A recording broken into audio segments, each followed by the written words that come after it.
ఈ song opportunity ఎలా ఉంది?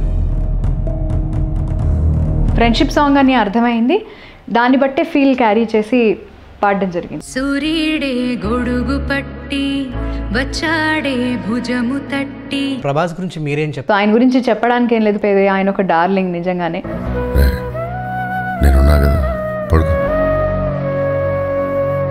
మీకు బ్రేక్ వచ్చిన సాంగ్స్ ఏమైనా ఉన్నాయి? రాధేశ్యామ్లో ఈ రాతలే ఒకటి పాడడం.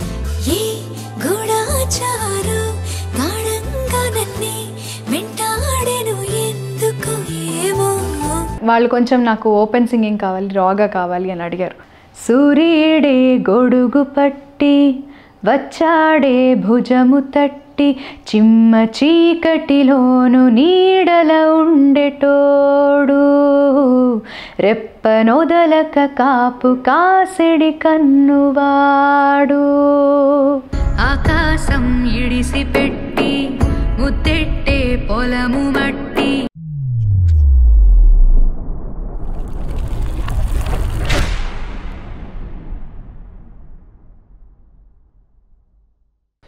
Hello, welcome to my show నిజం విత్ నరేష్ రాయ్. సో ఎప్పుడెప్పుడా అని మనం అందరం వెయిట్ చేస్తున్నటువంటి the mega project, the pan India movie Salaar. So ప్రస్తుతం ఎలాంటి లైక్ ప్రమోషన్స్ లేకుండా సో చాలా లాంగ్ బ్యాక్ తర్వాత మళ్ళీ ప్రభాస్ మూవీ వస్తుంది. సో ఇప్పటిదాకా ప్రభాస్ మూవీ అంటే ఆబ్వియస్లీ ప్రమోషన్స్ అంతా హడావిడి చేస్తూ ఉంటారు. అటువంటిది ఇట్లాంటి మెగా ప్రాజెక్ట్కి, ఇటువంటి పాన్ ఇండియా మూవీకి అసలు ఇప్పటిదాకా ఎటువంటి ప్రమోషన్ లేకుండా కూడా యూట్యూబ్ని మాత్రం షేక్ చేస్తుంది. అటు ట్రైలరు, ఇప్పుడు రిలీజ్ అయినటువంటి పాట కూడా. సూర్యుడే గొడుగు పట్టి వచ్చాడే భుజము తట్టి చిమ్మచి. సో ఇప్పటికే మిలియన్స్ ఆఫ్ వ్యూవర్షిప్ సంపాదించుకొని నిజంగా జనాలు మాత్రం సినిమా ఎప్పుడెప్పుడు అని చెప్పేసి వెయిట్ చేస్తున్నారు. సో దీనికి ముందే ఒక సాంగ్ అయితే బ్లాక్ బస్టర్ అయింది. సో ఆ సాంగ్ పాడినటువంటి సో సింగర్ మనతో పాటు ఉన్నారు. సో ఆవిడే సో హరిణి గారు. నమస్తే. నమస్తే అండి. ఎలా ఉన్నారు? బాగున్నాను. యా, సో ఎప్పుడెప్పుడా అని చెప్పేసి ప్రేక్షకులు అయితే సలార్ మూవీ గురించి ఈవెన్ 1-2 years నుంచి వెయిట్ చేస్తున్నారు. ఎందుకంటే దానికి తర్వాత కొన్ని ప్రాజెక్ట్ కూడా రిలీజ్ అయిపోయి వచ్చేసినాయి ప్రభాసి. బట్ సలార్ అనేది అంటే కేజీఎఫ్ని చూసాం ఆల్రెడీ. సో అదే మూవీ డైరెక్టర్ ప్రశాంత్ నీల్ గారు. సో మొత్తం అంటే జనరల్గా సినిమా ట్రైలర్ చూస్తుంటే కూడా మనకు మరో కేజీఎఫ్ 4 కాబోతుందో 3 కాబోతుందో అన్నట్టుగా ఉంది. సో అటువంటిది ఆ సినిమా నుంచి ఒక సాంగ్ అనేది మీరు పాడినటువంటి సాంగ్ రిలీజ్ అయింది. అవునండి. ఎటువంటి ప్రమోషన్స్ లేకుండా నిజంగా జనాలు ఎంతసేపు ఎక్కడ చూసినా కూడా ఇప్పుడు ఆ పాటే వింటున్నారు. సో ఆ అదృష్టం నాకు తెలిసి మీకు దక్కింది. సో ఇప్పుడు అందరూ ప్రభాస్ సింగ్ అంటే సలార్ సింగర్ అంటున్నారు అనుకుంటా. So how you are feeling right now? చాలా హ్యాపీగా ఉందండి, ఎందుకంటే ఇలాంటి ఇంత పెద్ద ప్రాజెక్ట్ అందరూ కూడా ఎప్పటి నుంచో వెయిట్ చేస్తున్నారు. ఆల్మోస్ట్ కేజీఎఫ్ 2 అవుతున్నప్పటి నుంచే సలార్ ఆల్రెడీ మేకింగ్లో ఉంది. అంటే పోస్టర్ రిలీజ్ అది చేశారు. సో అప్పటి నుంచి వెయిట్ చేస్తున్నారు ఈ ఇద్దరి కాంబినేషన్లో రావడం కోసం. సో ఈనాళ్ళకి అది బయటకు వస్తుంది. 22nd రిలీజ్ ఉంది. అలాంటి సినిమాలో నేను పాడినందుకు నాకు సంతోషంగా ఉంది. అండ్ అవకాశం ఇచ్చినటువంటి వాళ్ళందరికీ కూడా చాలా బిగ్ థ్యాంక్స్ అసలు. హొంబలే ప్రొడక్షన్స్కి కానీ, రవి బస్రూర్ గారికి కానీ, ప్రశాంత్ నీల్ గారికి కానీ. సో అంటే నాకు తెలిసి అంటే ఆల్రెడీ మీరు సూపర్ సింగ్ విన్నర్. జనరల్గా మీరు అందరికి తెలిసే ఉంటుంది, అందరికి మీరు సుపరిచితురాలే. బట్ ఈ సాంగ్ తోటి అందరు సలార్ సింగర్ అంటారేమో. అంటే ఇదివరకు తెలుసు, బట్ ఈ పాట ఇంకొంచెం దగ్గర చేసింది, ఇంకా కొంచెం వాస్ట్గా అందరికీ కూడా చాలా ఎక్కువగా రీచ్ అయింది. సో ఈ పాటతో చాలా బాగా మంచి రెస్పాన్సే వస్తుంది ఈ పాటకి. జనరల్గా మనం అంటే పెద్ద సినిమాలో స్టార్ హీరోల సినిమాస్లో ఏదైనా సాంగ్ బ్లాక్ బస్టర్ అయిందంటే జనరల్గా ఇప్పుడు సినిమా అంటే యాక్టర్స్ కానివ్వండి, ఈవెన్ లైక్ బ్యాక్ ఎండ్లో ఉన్న సింగర్స్ కానివ్వండి, టెక్నీషియన్స్ ఎవరైనా కూడా సో వారికి అది ఒక ఇంటి పేరుగా మారిపోతూ ఉంటుంది. అటువంటివి మనం చాలా చూసాం. అంటే యాక్టర్లకు కానీ, సింగర్స్ కానీ, అరే మనం ఆల్రెడీ ఇప్పుడు చిత్రం శ్రీను అని చెప్పి ఇలా అంటే ఇంటి పేరుగా మారిపోయినటువంటి ఆర్టిస్టులు చాలామంది ఉన్నారు. సో మేబీ ఇంకా అంటే ఇది ఇంకా పెద్ద వ్యూవర్షిప్ ఇంకా ఎక్కువ అయితే సో రేపటి రోజున మీకు కూడా సలార్, మీ ఇంటి పేరు సలార్గా మారిపోతుంది. అంతకంటే ఏం కావాలండి, ఒక పాట ద్వారా, ఒక మూవీ ద్వారా గుర్తించడం సింగర్ని లేకపోతే ఆర్టిస్ట్ని అనేది అది వాళ్ళకు ఒక బెస్ట్ కాంప్లిమెంట్ అనే చెప్పచ్చు వాళ్ళ లైఫ్లో. సో ఫస్ట్ ఆఫ్ ఆల్ ఈ సాంగ్ ఆపర్చునిటీ ఎలా వచ్చింది మీకు? రవి బస్రూర్ గారి ద్వారానే వచ్చింది. ఆయనతో ఇదివరకు ఆల్రెడీ ప్రీవియస్గా వర్క్ చేసి ఉన్నాను. సో ఈ పాట కూడా వేరే సాంగ్స్ కోసం నేను వర్క్ చేసినప్పుడు ఈ పాటను గురించి కూడా అడిగారు, నేను పాడతానా అని అడిగారు. సో డెఫినెట్లీ అని చెప్పేసి నేను పాడి పంపించడం జరిగింది. సో ముందు ఆల్రెడీ ఈ సినిమాకి వేరే పాటలకి వర్క్ చేశాను, కోఆర్డినేషన్ చేశాను అంతే. Okay. And first of all ఈ సాంగ్ అంటే మీ దాకా వచ్చినప్పుడు సో ఆ లిరిక్స్ విన్నప్పుడు కానివ్వండి, so how do you feel అంటే మీకు తెలుసా ఇది సలార్ సాంగ్ అనే పంపించారా లేదంటే? లేదు, సలార్ సాంగ్ అని తెలుసు, బట్ సిచ్యువేషన్ కానీ ఎలాంటి సీన్ కానీ నాకేం చెప్పలేదు. సో ఫ్రెండ్షిప్ సాంగ్ అని అర్థమైంది, దాన్ని బట్టే ఫీల్ క్యారీ చేసి పాడడం జరిగింది. యా. సో కేజీఎఫ్ చూసుకుంటే కంప్లీట్ మదర్ సెంటిమెంట్. అవును. సో ఇక్కడ చూసుకుంటే ఒక స్నేహితుడి కోసం అంటే ఒక దోస్తు కోసం అంటే ఆ సినిమా కాన్సెప్ట్ అర్థమైపోతుంది. అవును.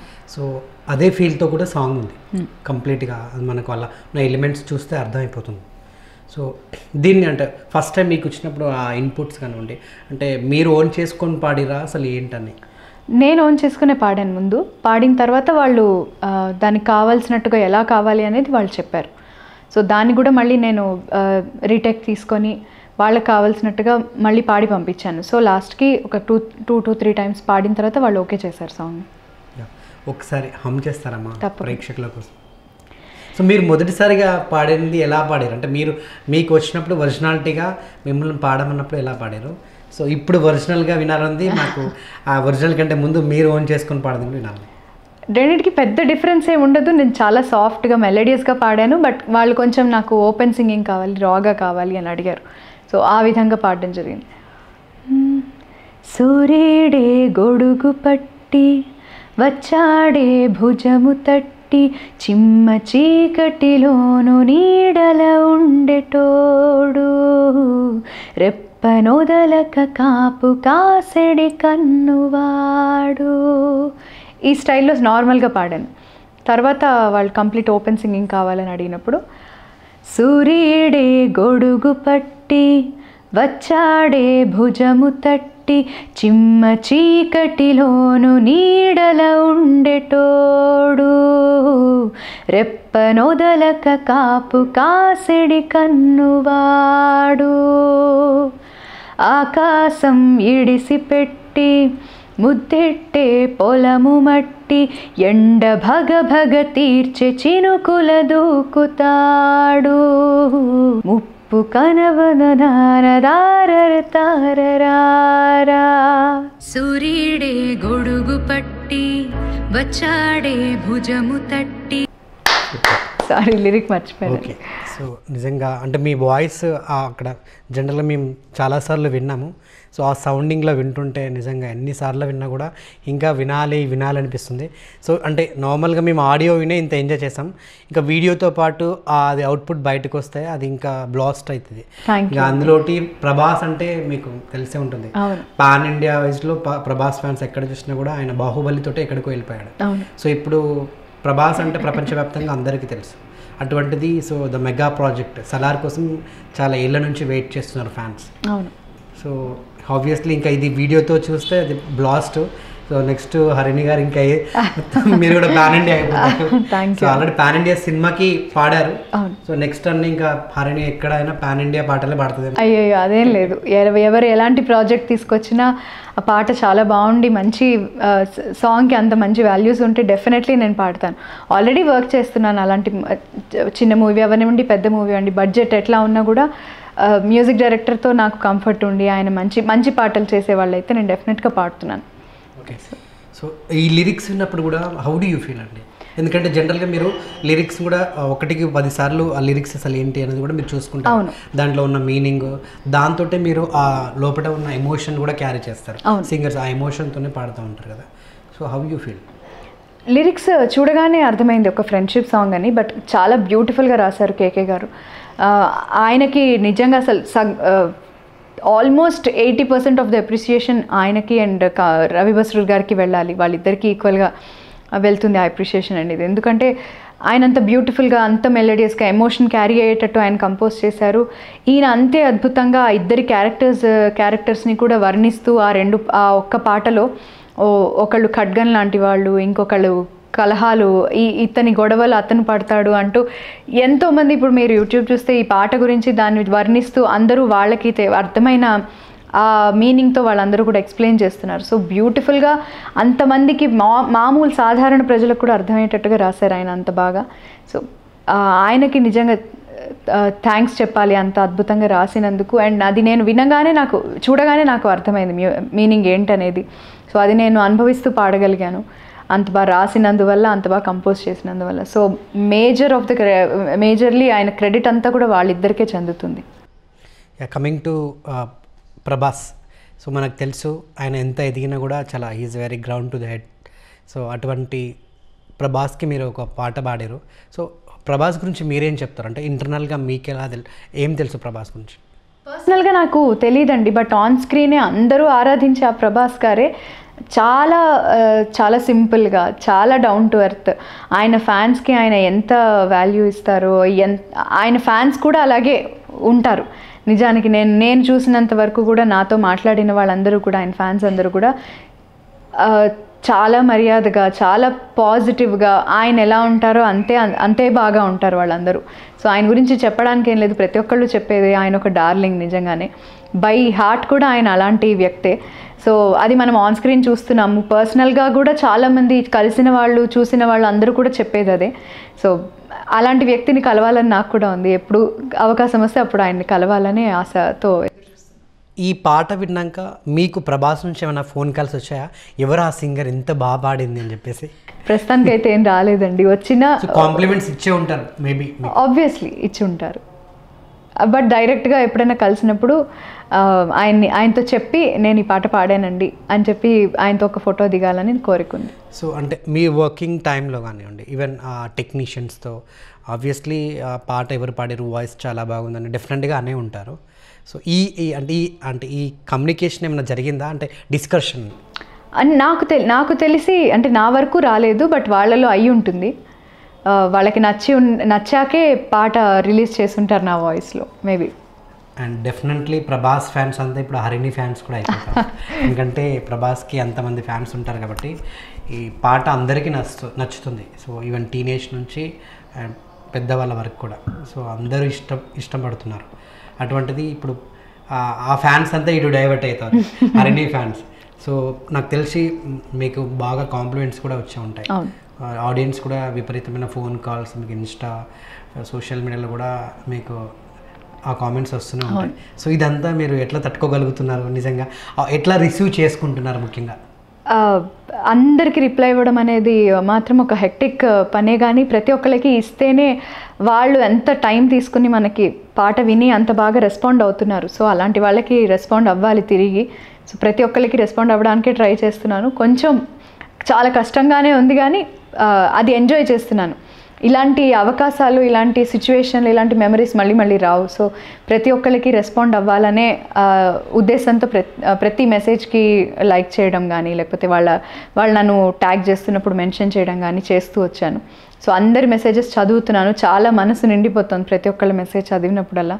సో అందరూ చూపించే ప్రేమకి మళ్ళీ థ్యాంక్ యూ ప్రతి ఒక్కళ్ళకి. సో జనరల్గా ఆర్టిస్ట్ కానీ, ఈవెన్ టెక్నీషియన్స్ కానీ, సింగర్స్ కానీ, సో ప్రతి ఒక్కరికి ఒక బ్రేక్ ఉంటుంది. సో ఒక సినిమా అనేది బ్రేక్ ఇస్తుంది. సో ఇది మీకు పెద్ద బ్రేక్ ఇవ్వబోతుంది అనుకోవచ్చా? తప్పకుండా. ఇది ఇప్పటికే చాలామందికి రీచ్ అయింది పాట. చాలా వ్యూస్ వచ్చాయి యూట్యూబ్లో కానీ, అన్ని మీడియాస్లో, అన్ని ప్లాట్ఫామ్స్లో కూడా, మ్యూజికల్ ప్లాట్ఫామ్స్ కానివ్వండి, సోషల్ మీడియా ప్లాట్ఫామ్స్ కానివ్వండి, అన్నిట్లో కూడా చాలా బాగా వైరల్ అవుతుంది సాంగ్. ఆల్మోస్ట్ చాలామందికి రీచ్ అయింది. బిగ్గెస్ట్ హిట్ అనే చెప్పచ్చు ఇప్పుడు ఈ మధ్య కాలంలో వచ్చిన పాటల్లో. ఓకే. సో జనరల్గా అంటే ఇక్కడ పాట అద్భుతంగా హిట్ అయ్యాక జనరల్గా సింగర్స్ రెమ్యునరేషన్ అనేది పెంచుకుంటూ వెళ్తూ ఉంటారు. సో డెఫినెట్గా అది ఆర్టిస్ట్ అవనండి, ఈవెన్ టెక్నీషియన్ అవ్వండి, ఎవరైనా. సో ఈ పాట తర్వాత మీరు ఇంకో రేంజ్కి ఏమైనా వెళ్ళిపోతారా ఏంటి అని చాలామంది కూడా అంచనాలు వేస్తున్నారు. సో నెక్స్ట్ హరిణి తన రెమ్యునరేషన్ ఎంతవరకు పెంచుకోబోతుంది? నిజంగా ఈ సినిమా తర్వాత తనకి ఎలాంటి పెద్ద బ్రేక్ రాబోతుందని చెప్పేసి కూడా చాలామంది మ్యూజిక్ డైరెక్టర్స్ కూడా అంచనాలు ఉంటాయి. అవును, ఉంటాయి. బట్ అలాంటిదేం లేదండి.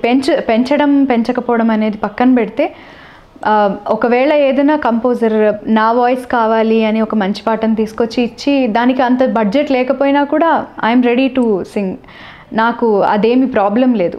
అంటే బడ్జెట్ ఇంత ఉంటేనే పాడతాను అది కంపల్సరీ అనేది నాకేం లేదు. వాళ్ళు రిక్వెస్ట్ చేసి లేదు మీ వాయిస్ కావాలనుకుంటున్నామని వచ్చి పాడిస్తే నా కోసం చేశారు ఆ పాట అని చెప్తే డెఫినెట్లీ నేను పాడతాను. నాకు అది తేడా ఏం లేదు. బట్ అందరూ పెంచుకుంటారు. పాట ఒకటి హిట్ వచ్చిన తర్వాత ఆబ్వియస్లీ రెమ్యునరేషన్ అనేది పెరుగుతుంది. అట్ ది సేమ్ టైం నేను ఈ వర్క్సే చేస్తానని అయితే నాకు పట్టింపు ఏం లేదు. I think so the song would be next ఆస్కార్లో ఇది కూడా ఒక లైన్లో పెడతారు కావచ్చు మేబీ. సో ఎందుకంటే ఆల్రెడీ మన తెలుగు నుంచి నాటు సాంగ్ మనం ఆల్రెడీ ఆస్కార్ సొంతం చేసుకున్నాం. సో అది రాజమౌళి గారి వల్ల కీరవాణి గారి వల్ల మనకు సాధ్యమైంది. సో నెక్స్ట్ ఇంత పెద్ద ప్రాజెక్టు సాంగ్ కూడా చాలా డెఫినెట్గా చాలా బాగుంది. కాబట్టి నెక్స్ట్ అదే ఆస్కార్ పొజిషన్లో ఆ లైన్లో మీ సాంగ్ కూడా ఉంటే హౌ డూ యూ ఫీల్? అయ్యే బాబోయ్, అసలు అది ఊహించుకోలేము. మీరు అన్నమాట నిజమైతే బాగుండు, కానీ ఏమో చెప్పలేము. మన చేతుల్లో లేదు, అది ఆడియన్స్ చేతుల్లో అండ్ అకాడమీ చేతుల్లో ఉంది. సో వెళ్తే చాలా సంతోషం, వెళ్ళకపోయినా కూడా ఇంతమంది హృదయాలను గెలిచింది పాట, అదే చాలు. Okay, so coming to Salaar cinema గురించి మీరు ఏం చెప్తారు? డెఫినెట్లీ మీరు కూడా నాకు తెలిసి వెయిట్ చేస్తున్నారు. అవునండి, అంటే నేను ఇప్పటిదాకా ఎటువంటి విజువల్స్ చూడలేదు. చిన్న చిన్న పోర్షన్స్ ఏవో నేను డబ్బింగ్ ఏదో అవుతున్నప్పుడు అప్పుడప్పుడు చూశాను. బట్ ఆయన మాత్రం సినిమాలో చాలా అసలు కిల్లర్ లుక్స్ ఆయన, నిజంగా చెప్పాలంటే అద్భుతంగా ఉన్నాయి ఆయన లుక్స్, ఆయన కట్అవుట్ సూపర్గా ఉంది నేను చూసినంత వరకు. అందరి ఆడియన్స్ లాగే నేను వెయిట్ చేస్తున్నాను ఎప్పుడెప్పుడు సినిమా రిలీజ్ అవుతుందా వెళ్దామని. సో అందరికీ నచ్చుతుంది డెఫినెట్లీ. ప్రశాంత్ నీల్ గారు మార్క్ ఆల్రెడీ కేజీఎఫ్లో మనం చూసాం. సో ప్రభాస్ గారితో ఆయన ఈ మూవీని ఎలా తీశారనేది ప్రతి ఒక్కళ్ళకి ఒక వెయిట్ చేస్తున్న విషయమే. సో నేను అందరితోనూ వెయిట్ చేస్తున్నాను, నాకు ఎటువంటి న్యూస్ ఏం తెలియదు దీని గురించి, బట్ ఈగర్లీ వెయిట్ చేస్తున్నాను మూవీ చూడడానికి. సో ఈ సాంగ్ రిలీజ్ అయ్యాక ఫస్ట్ బెస్ట్ కాంప్లిమెంట్ ఎవరి దగ్గర నుంచి వచ్చింది? ఒకళ్ళు కాదండి, చాలామంది, అందరూ చాలా మంచి పెద్దవాళ్ళు. అంటే ఇప్పుడు జనరల్ సామాన్యుడు అంటే మనకు తెలియదు కాబట్టి, సో ఇండస్ట్రీకి సంబంధించిన పెద్దవాళ్ళ దగ్గర నుంచి అందరూ మంచి కాంప్లిమెంట్స్ ఇస్తున్నారండి. ఒకళ్ళు అని చెప్పలేను, అందరూ బాగా చాలా బాగుందనే మాట్లాడుతున్నారు. ఎవరి దగ్గర నుంచి నెగిటివ్ కామెంట్స్ ఎక్కడా రాలేదు. సో ఒకళ్ళనే గుర్తుపెట్టుకోవడం. బెస్ట్ కాంప్లిమెంట్ ఏ సెలబ్రిటీ నుంచి వచ్చిందని? ఐ టెక్నీషియన్ కానివ్వండి, హీరో కానివ్వండి, ఎవరైనా? అట్లా ఎవరు లేరండి, అందరూ బాగానే చెప్తున్నారు. ఒకళ్ళ దగ్గర నుంచి అలా పర్టికులర్గా రాలేదు. సో ఈక్వల్గా అందరూ, మెజారిటీ ఆఫ్ ద పీపుల్ అందరూ కూడా చాలా బాగానే రెస్పాండ్ అవుతున్నారు. ఓకే, ఈ సాంగ్ మీరంటే టెక్నీషియన్స్ కాబట్టి మీకు తెలిసి ఉంటుంది, మీరు విజువలైజ్డ్గా ఏమైనా చూసారా ఈ సాంగ్ వర్క్? లేదు, చూడలేదు. ఓన్లీ ఆడియో పాడడం, ఆడియో వరకే చూశాను. అది కూడా మొన్న పాట రిలీజ్ అయినప్పుడే నేను ఆ విజువల్స్ కూడా అప్పుడే చూశాను. ముందు నాకు ఓన్లీ ఆడియో ఒక్కటే పంపించారు. సో వీడియో నేను అందరితో కలిసే చూశాను అంతే. Okay, fine. సో నెక్స్ట్ ఈ మూవీలో ఇంకేదన్నా బ్లాక్ బస్టర్ అయ్యే సాంగ్ ఏదన్నా ఉందా? మీరు వినే ఉంటారు. నేను విన్న 2 పాటలు కూడా చాలా బాగున్నాయండి. ఈ పాట కాకుండా నేను ఇంకొక 2 సాంగ్స్కి వర్క్ చేశాను, 2 అద్భుతంగా ఉన్నాయి. అది మరి ఇప్పుడే రిలీజ్ చేస్తారా థియేటర్లో? నేను పాడలేదు, నేను జస్ట్ కోఆర్డినేషన్ చేయడానికి వెళ్ళాను, పాడించడానికి వెళ్ళాను. సో 2 పాటలు కూడా చాలా బాగున్నాయి. నాకైతే పర్సనల్గా ఒక పాట చాలా నచ్చింది ఆ రెండిట్లో. నేను పాడింది కాకుండా చాలా నచ్చింది. అది మీ అందరికీ కూడా నచ్చుతుంది డెఫినెట్లీ. ఆడియన్స్ అందరికీ చాలా నచ్చుతుంది ఆ పాట. అంటే మేబీ అన్నది ఎలివేషన్ సాంగ్ అవ్వచ్చా? మేబీ, నేను పిక్చరైజేషన్ చూడలేదు, బట్ సాంగ్ వరకు అయితే అద్భుతంగా రాశారు, కేకే గారే రాశారు. సో నెక్స్ట్ కేజీఎఫ్కి మించి ఉంటుందా సాంగ్? అంటే కేజీఎఫ్లో కూడా అన్ని బ్లాక్ బస్టర్ సాంగ్స్ అవునవును వినండి. మదర్ సెంటిమెంట్ సాంగ్ చాలా బాగా చేశారు. అవునవును, చాలా బాగా చేశారు ఆ రవి బస్రూర్ గారు. ఆ 2 పాటలు కూడా అద్భుతంగా ఉంది. ఒక పాట అదే నాకు నచ్చిందని చెప్పాను, ఆ పాట చాలా బాగుంది. సో మీరేం రివీల్ చేయాలి? అయ్యో వద్దండి, అంతా ఇప్పుడే చెప్పేస్తే సినిమా చూసేటప్పుడు థ్రిల్ ఉండదు, అప్పుడు చూసేటప్పుడు చూస్తేనే ఆ కిక్ ఉంటుంది. ఓకే, సో ఇప్పటిదాకా అంటే మీకు ఈ అపార్ట్ ఫ్రమ్ దిస్ సాంగ్ మీకు బ్రేక్ వచ్చిన సాంగ్స్ ఏమైనా ఉన్నాయి? రాధేశ్యామ్లో ఈ రాతలే ఒకటి పాడినప్పుడు అది చాలా మంచి అప్లోడ్ వచ్చింది, ఆ పాటకి చాలా పెద్ద హిట్ అయింది. This was second movie for Prabhas? అవును. ఓకే, సో అదొకసారి హమ్ చేస్తారమ్మా.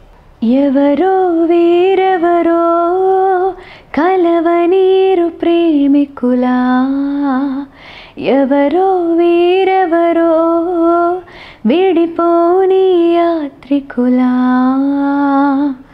ఖాళీ ఖాళీగున్న ఉత్తరమేదో నాతో ఏదో కథ చెప్పాలంటుందే, ఏ గూఢాచారో గాఢంగా నన్నే వెంటాడెను ఎందుకో ఏమో కాలం మంచు కత్తి గుండెల్లో గుచ్చే గాయం లేదు కానీ దాడెంతో నచ్చే మాయే ఎవరే రాడా ఎదురే తెలియకనే తహతహ పెరిగే ఈ గూఢాచారో గాఢంగా నన్నే వెంటాడెను సూపర్. Thank you. సో మేము సూపర్ సింగర్లో అంటే మీరు పాడినటువంటి సాంగ్స్ చాలా విన్నాం మేము. సో అది మీ లైఫ్కి సూపర్ సింగర్ అనేది ఎంతవరకు ఉపయోగపడింది? సూపర్ సింగర్ కానీ పాడుతా దిగ కానీ ఇవన్నీ కూడా నాకు ఈ ఇండస్ట్రీలోకి రావడానికి ఒక కరేజ్, అంటే భయం లేకుండా ఎవరి ముందైనా పాడే ఆ స్టేజ్ ఫియర్ అనేది ఫస్ట్ తీసేసింది. అది కాకుండా ఎక్స్పీరియన్స్ అండి, రకరకాల పాటలు ఓన్లీ ఒక జానరే పాడే అవకాశం ఉండదు కాంపిటీషన్స్ లాంటి వాటిలో. సో అన్ని రకాల పాటలు పాడాల్సి వస్తుంది.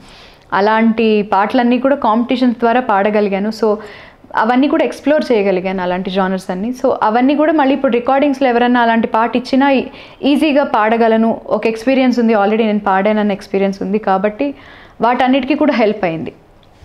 అంటే మాడ్యులేషన్ ఎట్లా చేయాలి, జడ్జెస్ కానీ అక్కడ ఎవరైతే సీనియర్స్ ఉన్నారో వాళ్ళందరి నుంచి వచ్చే కాంప్లిమెంట్స్, సజెషన్స్ అన్నీ కూడా ఈ ఇండస్ట్రీలో నేను పాడేటప్పుడు నాకు చాలా హెల్ప్ అయ్యాయి. ప్రతి ఒక్క పాయింట్ని తీసుకొని నేను అప్లై చేసేదాన్ని. సో అలాగా రియాలిటీ షోస్, కాంపిటీషన్స్ అన్నీ కూడా హెల్ప్ అయ్యాయి. సో సోషల్ మీడియా రాకముందు అంటే కొంతమంది వరకే సింగర్స్ అంటే ఇంకా వీళ్ళే అన్నట్టుగా ఉండేవాళ్ళు కొంతమంది వాళ్ళు. ఇప్పుడు సోషల్ మీడియా వచ్చినాక సో కాంపిటీషన్ చాలా ఎక్కువైపోయింది. సో ప్రతి ఒక్కరు కూడా మ్యూజిక్ నేర్చుకోవడం, సింగర్ అయిపోదాం అని చెప్పేసి చాలామంది అదొక అంబిషన్ పెట్టుకొని వస్తున్నారు. సో ఇప్పుడున్న అంటే ఈ ప్రజెంట్ సిచ్యువేషన్లో ఇంతమంది కాంపిటీషన్ని మీరు ఎలా తట్టుకోగలుగుతున్నారు? వర్క్ కూడా అంతే ఉందండి. అంటే సింగర్స్ ఇంతమంది ఉన్నారు, వర్క్ ఎవరికి లేదేమో అని అనుకుంటారు కానీ బట్ వర్క్ కూడా అలాగే ఉంది. చాలా వర్క్ ఉంది, చాలామంది సింగర్స్ ఉన్నారు, అందరికీ ఆపర్చునిటీ వస్తుంది. ఎవరిని వదిలేయట్లేదు ఇండస్ట్రీ అయితే, ప్రతి ఒక్కళ్ళకి ఆపర్చునిటీ దొరుకుతుంది. చిన్న కోరస్ దగ్గర నుంచి కావచ్చు, మెయిన్ సింగింగ్ అయినా కావచ్చు, ప్రతిదీ వర్కే. సో అందరికీ మేము పాడాలి రికార్డింగ్లో పాడాలి అన్న అవకాశం, ఆ కోరిక నెరవేరుతోంది. బట్ చాలామంది మెయిన్ సాంగ్స్ కూడా పాడాలని అనుకుంటున్నారు. దానికి వాళ్ళు ప్రాక్టీస్ చేయాలి, టైం పడుతుంది, ఎక్స్పోజర్ అనేది ఉండాలి, అందరినీ కలవాలి, మ్యూజిక్ డైరెక్టర్స్కి డెమోస్ ఇవ్వాలి, ఇవన్నీ కూడా ప్రాసెస్లు ఉన్నాయి. సో ప్రతి సింగర్కి అవకాశం ఉంటుంది. మ్యూజిక్ డైరెక్టర్ ఒకవేళ వాళ్ళ వాయిస్ ముందే వింటే తొందరగా వచ్చిన సింగర్ కూడా మంచి మంచి పాటలు పాడుతున్నారు. సో ఎవరికి అవకాశం లేదనేది లేదు. ఆ కాంపిటీషన్ బయటికి కనిపించడానికి ఉంది కానీ అంత కాంపిటీషన్ ఎవరు ఫీల్ అవ్వట్లేదు. అందరూ కలిసిపోయే వర్క్ చేస్తున్నారు ఇక్కడ మాత్రం. సో ఈవెన్ పాడుతో తీయ కానివ్వండి, సూపర్ సింగర్, ఇట్లాంటి రియాలిటీ షోస్ చాలా వస్తున్నాయి ఇప్పుడు. సో ఈ రియాలిటీ షోస్ అనేది మీలాంటి సింగర్స్కి చాలా అదొక అంటే గుడ్ స్టెప్ అనుకోవచ్చు. అవును, డెఫినెట్లీ ఒక మంచి ఆపర్చునిటీ. అవును, అదే ఇందాక చెప్పినట్టే అవన్నీ కూడా ఈ సింగింగ్కి హెల్ప్ అవుతాయి ఆబ్వియస్లీ. సో ఎందుకంటే మనం రీసెంట్గా జీలో కూడా ఒక షో వస్తుంది. అవును, అది చాలా రూరల్ ప్రాంతాల నుంచి కూడా మనం లాస్ట్ టైం చూసాం. అవును, ఒక సింగర్ మంగ్లీ పాడిన సాంగ్ ఎంత వైరల్ అయిందో. అవునవును. సో తను కూడా ఇప్పుడు ఆబ్వియస్లీ మూవీస్ కూడా పాడుతుంది. అవును. సో అట్లాంటి రూరల్ ప్రాంతాల్లో ఉన్నటువంటి గాయకులు అందరినీ కూడా ఇటువంటి రియాలిటీ షోస్ బయటికి తీసుకొస్తాయి. అవును, డెఫినెట్గా. ఇట్లా అసలు చాలామంది మనకి అంటే వాళ్ళకి రీచ్ లేక, వాళ్ళు ఇండస్ట్రీకి డైరెక్ట్గా రాలేక కూడా వాళ్ళు పాడాలన్న కోరికతో ఇలాంటి కాంపిటీషన్స్లో పార్టిసిపేట్ చేసి దాని ద్వారా ఎంతోమంది మ్యూజిక్ డైరెక్టర్స్ వాళ్ళకి అవకాశాలు ఇస్తూ వాళ్ళని తీసుకొస్తున్నారు. సో అలాంటి మట్టిలో మాణిక్యాలనే చెప్పాలి. అలాంటి ప్రాంతాల నుంచి పాడే అంత ఆశ ఉన్న వాళ్ళు వచ్చి ఈ రియాలిటీ షోస్ ద్వారానే బయటకు వస్తున్నారు. సో అవి చాలా వరకు 50% అవి కూడా హెల్ప్ అవుతున్నాయి ఈ ఇండస్ట్రీలో చాలామంది కొత్త సింగర్స్ రావడానికి, కొత్త వాయిస్లు మనం వినడానికి. సో డెఫినెట్లీ అవన్నీ కూడా ఒక ప్లస్సే సింగర్కి. సో హరిణి గారికి అంటే బ్యాక్ బోన్ ఎవరైనా ఉన్నారా అంటే సింగింగ్ విషయంలో? అంటే ఇప్పుడు జనరల్గా మన ఫ్యామిలీ నుంచి ఎవరైనా సింగర్స్ ఉంటే ఆబ్వియస్లీ అది ఈజీ ఉంటుంది రావడానికి. సో అలా మీకు ఎవరైనా హెల్ప్ అయ్యారా? ఇండస్ట్రీ పరంగా హెల్ప్ అంటే మా హస్బెండ్ తను ఎంకరేజ్ చేస్తే తను ఎంకరేజ్ చేస్తే ఇండస్ట్రీకి నేను రావడం జరిగింది. అది కాకుండా సింగింగ్లో నేను కంటిన్యూ అవ్వడానికి మా మదర్ చాలా పెద్ద ప్లస్ పాయింట్ నాకు. ఆవిడ ఇంట్రెస్ట్తో తనకున్న ఇంట్రెస్ట్ని నాతో ఎట్లయినా నువ్వు పాడాలి, నేను పాడలేకపోయాను, నేను ఉద్యోగంలోకి వెళ్ళిపోయాను అన్ని ఆ రీజన్స్ వల్ల తను పాడలేక నాకు మ్యూజిక్ నేర్పించి నన్ను ఇటువైపుకి పంపించి, అంటే తనకి అల్టిమేట్గా సినిమాల్లో పాడడం అనేది గోల్ కాదు, తనకి నేను పాడాలి, అందరికీ తెలియాలి, కాంపిటీషన్స్లో విన్ అవ్వాలి అనేది ఒక గోల్. సో అట్లా కాంపిటీషన్స్కి తీసుకెళ్ళడం స్టార్ట్ అయింది. తర్వాత మెల్లిగా నేను ఇండస్ట్రీలోకి రావడానికి ఇంట్రెస్ట్ చూపించినప్పుడు చరణ్ ద్వారా దాన్ని యాక్సెప్ట్ చేసి ఓకే నువ్వు ఎన్నేళ్ళు ట్రై చేస్తావో ట్రై చేయి, ఒకవేళ వర్కౌట్ అవ్వకపోతే మళ్ళీ వెనక్కి వచ్చేసి క్లాసికల్లో కంటిన్యూ చేసుకో అని కూడా చెప్పారమ్మ. సో అది క్లిక్ అయింది, వాళ్ళకు కూడా ఇప్పుడు హ్యాపీగా ఉంది, నేను ఇందులో సెటిల్ అయ్యాము, సక్సెస్ అవుతున్నాము అని. సో చరణ్ గారు ఏ పాట పాడి మిమ్మల్ని పడేశారు? తను పాడే అన్నీ నాకు ఇష్టం అండి. తను మూవీస్లో మాత్రం ప్రేమాయిష్ కాదలని ఒక మూవీలో తను ఒక పాట పాడాడు, అది చాలా ఇష్టమైన పాట నాకు. అది అప్పట్లోనే తనకి చెప్పానమాట, నాకు నువ్వు ఈ పాట చాలా నిజంగా సోల్ఫుల్గా పాడావు, మనస్ఫూర్తిగా పాడావని. సో ఆ పాట చాలా ఇష్టం. అది కాకుండా ఆన్ స్టేజ్ అప్పుడప్పుడు బాలుగారు ప్రోగ్రామ్స్లో కానీ వేరే షోస్లో కానీ ఓ చెలియా నా ప్రియ సఖి ఒకటి పాడేవాడు, అది చాలా ఇష్టం. సో ప్రేమ హవిక ఉదయించిన రోజులు ఎప్పుడు ఉదయించాయి? ఏ ఉదయంలో మీరు ఉదయించారు ఆయనకి? పాడతా తీగ నుంచి ఇద్దరికి పరిచయం ఉంది, కానీ పాడతా తీగలో ఒకరికొకళ్ళం చెప్పుకోలేదు నువ్వు అంటే ఇష్టమని. తర్వాత పాడతా తీగ అయ్యాక మేము ప్రోగ్రామ్స్ అవి చేస్తూ ఉండేవాళ్ళం రెగ్యులర్గా. సో ఆ ప్రోగ్రామ్స్ టైంలోనే ఇష్టం ఏర్పడింది, అప్పుడు చెప్పామన్నమాట, ఒకరికొకరు చెప్పుకున్నాము, ఇంట్లో వాళ్ళకి వెంటనే చెప్పాం. సో అంతా నార్మల్ సాఫీగానే గడిచిపోయింది. సో ఎటువంటి ప్రాబ్లమ్స్ రాలేదు, చాలా కూల్గా అయిపోయింది. చాలా కూల్గా. ఇంట్లో ఇద్దరు కూడా యాక్సెప్ట్ చేశారు, పేరెంట్స్ వాళ్ళ వైపు మా వైపు యాక్సెప్ట్ చేసి కొన్నాళ్ళు కెరియర్లోనే కంటిన్యూ అవ్వండి, సిన్సియర్గా కెరియర్ వైపే దృష్టి పెట్టండి, అంతా బాగుండి 4 years తర్వాత మీ ఇద్దరికి ఇంకా ఇష్టం ఉందంటే అప్పుడు పెళ్లి చేస్తామని మాట్లాడారు. మీ ఇద్దరి మధ్యలో కాంపిటీషన్ ఎలా ఉంటుంది చరణ్ గారికి మీకు మధ్యలో? కాంపిటీషన్ ఎప్పుడు అనుకోలేదు, అంటే ఒకరోజు వర్క్ నాకు ఉండదు, ఒకరోజు తనకు ఉండదు. సో నాకు వర్క్ లేనప్పుడు నేను రెస్ట్ తీసుకుంటాను, తనకు వర్క్ లేనప్పుడు తను ఆ రెస్ట్ని ఎంజాయ్ చేస్తాం. అయ్యో నాకు వర్క్ లేదు, తను వెళ్ళిపోతున్నాడే అనే ఫీలింగ్ ఏ రోజు లేదు. కాంపిటీషన్గా ఎప్పుడూ ఫీల్ అవ్వలేదు. ఇంటి వరకు మాత్రం తన వర్క్ తంది, నా వర్క్ నాది, అంతే. నాకు వర్క్ లేనప్పుడు తను లేదు కదా నేను చేసుకుంటాను, నువ్వు హ్యాపీగా ఇంట్లో రెస్ట్ తీసుకో, ఇప్పుడే కదా టైం దొరికింది, మళ్ళీ వర్క్ వచ్చిన రోజు బిజీ అయిపోతావు, అప్పుడు రెస్ట్ ఉండదు, కాబట్టి హ్యాపీగా ఉండు, ఒకవేళ నీకు వర్క్ రాలేదా రేపొద్దున ఇంకో 4 రోజులు నేనే చేసుకుంటా, ఇద్దరం అలాగా అడ్జస్ట్మెంట్ ఉండింది. సో ఇప్పుడు కాంపిటీషన్ లాగా ఎప్పుడు చూసుకోలేదు, అండర్స్టాండింగ్ ఎప్పుడు ఉంది. Okay, super. సో చరణ్ గారు జనరల్గా మీకు అనిపిస్తుందా ఆయన బిజీ అయిపోయినప్పుడు నేను బిజీగా లేను అట్లా ఏమి ఉండదు? లేదు, ఎప్పుడూ లేదు, ఆ ఫీలింగ్ ఎప్పుడూ లేదు. తను బిజీగా ఉండాలని నేను అనుకుంటా, నేను బిజీగా ఉండాలని తను అనుకుంటాడు. ఈ పాట విన్నాక చరణ్ గారు నిజంగా ఎలాంటి కాంప్లిమెంట్స్ ఇచ్చారు మీకు? తను చాలా వెంటనే చెప్పాడు, అసలు నేను ఎప్పటి నుంచో వెయిట్ చేస్తున్నాను నీకు ఇలాంటి అవకాశం రావాలని, ఇన్నాళ్ళకు వచ్చింది, నువ్వు ఇంట్లో ఉంటూ అంటే కొంచెం ఈ లాస్ట్ 2 yearsగా నేను కొంచెం వర్క్ చేయడం చాలా వర్క్, అంటే ఆల్మోస్ట్ 70%, నేను ఆల్మోస్ట్ 70 or 60% వర్క్ చేస్తున్నా, 40% బాబుని చూసుకోవడం, ఇంట్లో ఉండడం లాంటిదే చేస్తున్నా. సో తను అన్నాడనమాట, నువ్వు చాలా వరకు ఇంట్లోనే ఉంటూ వర్క్స్ చేస్తున్నావు, కొంచెం సాక్రిఫైస్ చేస్తున్నావు నా కోసం, నేను వర్క్ చేస్తున్నాను ఆ టైంలో, నువ్వు ఇంట్లో ఉండి బాబుని అది చూసుకుంటున్నావు, బట్ ఇలాంటి టైంలో నీకు ఈ పాట రావడం నాకు చాలా హ్యాపీగా ఉంది అని చెప్పి రెస్పాండ్ అయ్యాడు. సో అది నాకు కూడా చాలా సంతోషంగా ఉంది. నేను ఇంట్లోంచి చేస్తున్నా, ఆయన యాక్సెప్ట్ చేసి ఇంటికే పంపించి పాట పాడమండం, బయటికి వెళ్ళి కూడా వర్క్ చేస్తున్నాను, బట్ కంపారిటివ్లీ తనకంటే కూడా కొంచెం ఇంట్లో ఎక్కువ ప్రిఫర్ చేస్తున్నాను బాబుతో ఉండడానికి. ఇప్పుడు అవసరం వాడు 2 years, సో అందుకని ఎక్కువ తనతో ఉండడానికి నేను ఇంట్లోనే ఉండి వర్క్ చేయడము ఎక్కువ ప్రిఫర్ చేస్తున్నాను. సో ఈ టైంలో అది రావడం చాలా హ్యాపీగా ఉంది. So coming to your music director Ravi గారి గురించి ఏం చెప్తారు? నేను వర్క్ చేసిన మ్యూజిక్ డైరెక్టర్స్ అందరిలో one of the best music directors అండి. ఆయన చాలా ఫ్రీగా ఉంటుంది ఆయన దగ్గర వర్క్ చేయడం, చాలా కంఫర్ట్ ఇస్తారు సింగర్కి, ఫ్రీడమ్ ఉంటుంది. అంటే మన ఓన్గా కూడా మనం ఏదైనా పాడి పంపిస్తే ఆయన యాక్సెప్ట్ చేస్తారు. At the same time inputs కూడా చాలా సాఫ్ట్గానే చెప్తారు. అంటే ఇలా పాడమంటే ఎందుకు అలా పాడారు అన్న క్వశ్చన్ లేదు, ఇలా కూడా పాడండి అంటే ఆప్షన్స్ పెట్టుకుంటారు ఆబ్వియస్లీ. సో చాలా కంఫర్టబుల్గా ఉంటుంది ఆయన దగ్గర వర్క్ చేయడం. సో ఫైనల్లీ సలార్ మూవీ గురించి మీరు ఏమన్నా చెప్పాలనుకుంటున్న ప్రేక్షకులకు? మీ డెఫినెట్లీ 22nd థియేటర్స్కి వెళ్ళి సినిమా చూద్దాం, నా పాటను కూడా చూద్దాం. ఇంకా 2 పాటలు ఉన్నాయి. ఆ 2 పాటలు కూడా బ్లాక్ బస్టర్స్ అవుతాయి, చాలా బాగుంటాయి పాటలు. సో తప్పకుండా అందరం కలిసి ఈ మూవీ కోసం ఎంతైతే ఎదురు చూస్తున్నామో అందరం తప్పకుండా థియేటర్కే వెళ్ళి సినిమా చూద్దాం, ఎటువంటి పైరసీలు చేయకండి. సో అన్ని పాటల్ని ఎంజాయ్ చేద్దాం, సినిమాని బిగ్గెస్ట్ సక్సెస్ చేద్దామండి. Thank you so much. So మీ పాట కూడా నెక్స్ట్ ఆస్కార్ లైన్లో ఉండాలని నేను కూడా మనస్ఫూర్తిగా కోరుకుంటున్నాను. సో డెఫినెట్గా ఈ సాంగ్ ఆల్రెడీ ప్రభాస్ గారు వినే ఉంటారు. సో ఆయన దగ్గర నుంచి మీరు అన్నట్టుగా ఫోన్ చేసి మిమ్మల్ని పిలిపించుకొని మీకు చెక్ రాసి నిజంగా నేనైతే ఈ సాంగ్కి మీకు ఎలాంటి కాంప్లిమెంట్స్ ఇవ్వాలి కూడా అర్థం కావట్లేదు అన్న కన్ఫ్యూజన్ తోటి మీకు చెక్ రాసి ఇవ్వాలి. ఒక ఫోటో అయితే ఎలా అది కాలే కానీ నిజం అయితే బాగుంటుంది. But thank you so much అండి. డెఫినెట్గా అవుతుంది, I hope. So thank you so much and all the best and upcoming projects కూడా మీకు. సో తప్పకుండా సలార్ మూవీ వస్తుంది, డెఫినెట్గా అందరు చూసి ఎంజాయ్ చేయండి. ముఖ్యంగా హరిణి గారు పాడిన సాంగ్ అయితే బ్లాస్ట్ అయింది. ఇంకా విజువల్గా మేమైతే వెయిట్ చేస్తున్నాం. గుడ్ లక్ అండి, all the best. Thank you so much అండి.